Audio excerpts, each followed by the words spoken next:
have this conversation with your mind several times before it acknowledges that you are in charge and that you really mean what you say. Imagine that your thoughts are like drops of water. One thought or one drop of water does not mean very much. As you continue to repeat the same thoughts over and over, you first notice a stain on the carpet, then there's a little puddle, then a pond, and as these thoughts continue, they can become a lake and finally an ocean. What kind of ocean are you creating? One that is polluted and toxic and unfit to swim in? Or one that is crystal clear and blue and invites you to enjoy its refreshing waters? All of us have these bags of manure that we carry around with us, called our past. And the people who have done things to us and the events and the circumstances, all of this stuff that we use and we bond to. And we bond ourselves to these wounds of our past, and we identify ourselves on the basis of these wounds. And every once in a while we set it down and we reach in there and we smear it all over ourselves. And then we wonder, why does my life smell so bad? I don't understand this. Whatever you pay attention to will naturally grow, at least for you. Every human being that you meet, there's a good side to them, there is a nasty side to them. If you pay attention to the nasty side, your mind will be preoccupied with the nastiness. Somebody else's nastiness will become yours. And because of that, you will receive more and more of that from all around. If you pay attention to the best, even though in some people it may be a minuscule, if you pay attention to the best, it will grow. At least in your mind, in your experience it will grow. There is a good chance it will grow in them also. You're never going to get enough. You already are everything. You're everything that you need. Think of it for just a moment. Everything that you need to have total bliss, perfection of your life, you already are. You already have it. You came into this world with nothing. That's how you're going out. And the time that you have here, what you have is your uniqueness, your specialness, and you don't need anything else. Now think on this.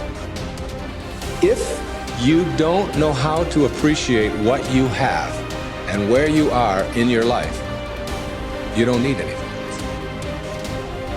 Because if you do get something else, you won't know how to appreciate that either.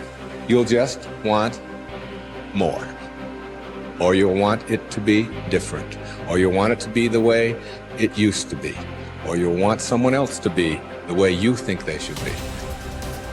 If we are willing to turn our lives over to this greater power within us, the power that loves and sustains us, we can create more loving and prosperous lives.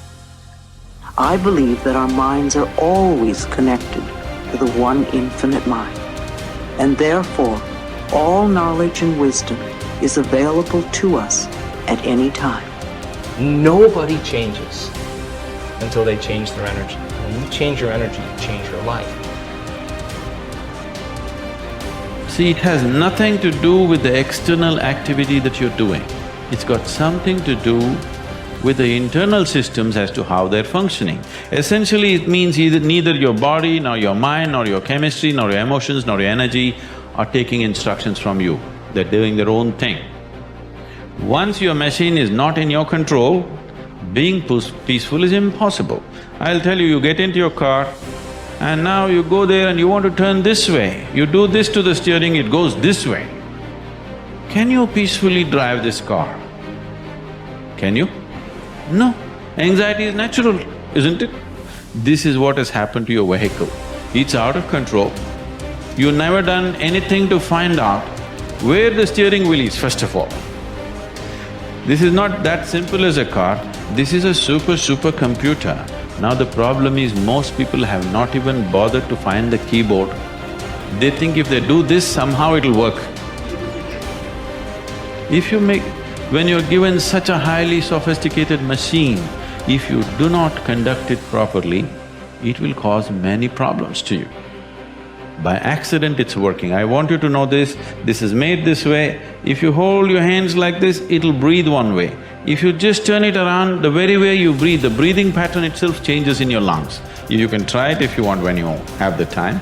This way, this way. I'm saying everything that you do, fundamental changes are happening in this machine because it's such a sophisticated machine. It's more than a touch screen. If you just wish it, it will happen. When you have such a sensitive and sophisticated machine and you are operating like a blacksmith, then being peaceful seems to be difficult. Peace is not the highest goal in your life, it is the most fundamental requirement. Don't ever set peace as the highest goal. If you do that, you'll only rest in peace. You must see, to be peaceful is the first thing in your life, isn't it?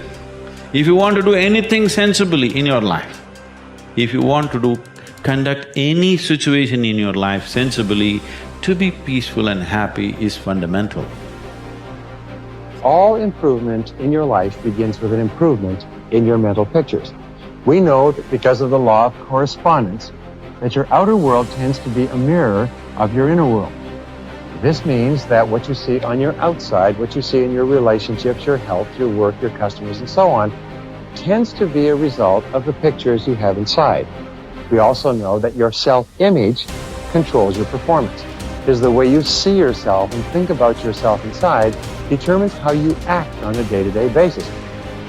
If you see yourself and think about yourself as an extraordinary person, if you see yourself as a success, if you see yourself as happy, positive, confident, in control, if you see yourself as a loving parent or spouse, you will act that way toward others.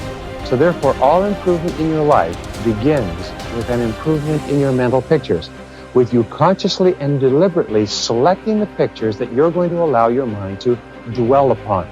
And that word dwell is terribly important. When you dwell upon a picture, your subconscious mind, just as with affirmations, accepts the picture as a command and goes to work to bring that picture into your reality. It's the most phenomenal thing.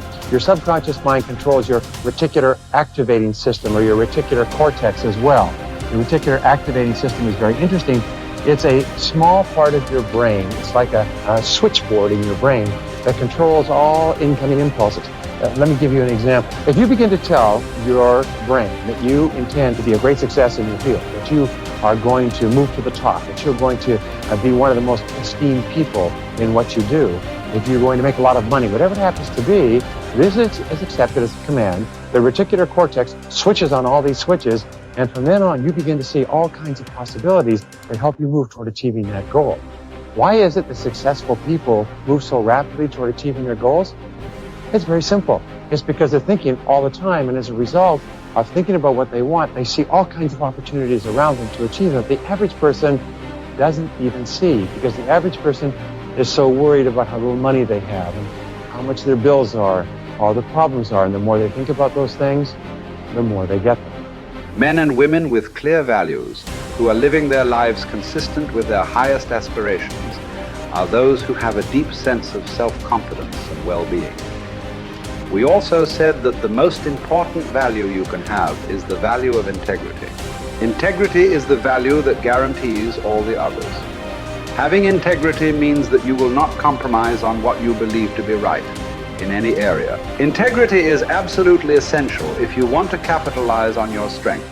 It means more than anything looking at yourself honestly and making your decisions based on the fact that you are an extraordinary human being. Your feelings are very valuable clues to your choices and behavior.